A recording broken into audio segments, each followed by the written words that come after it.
જય સ્વામિનારાયણ, જય કષ્ટભંજન દેવ, જય શ્રી રામ.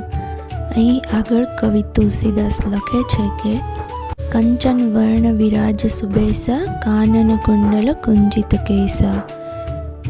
અહીં હનુમાનજીનું તેજસ્વી અને દિવ્ય સ્વરૂપ વર્ણવાયું છે.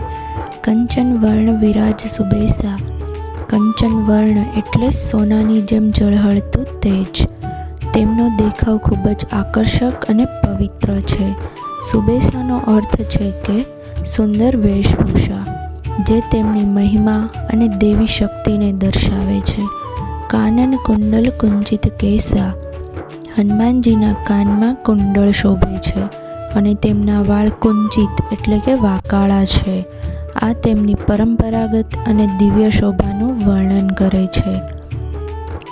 આ ચોપાઈ આપણને શીખવે છે કે હનુમાનજીનું સ્વરૂપ માત્ર શક્તિશાળી જ નહીં, પરંતુ તેજસ્વી, પવિત્ર અને આકર્ષક પણ છે.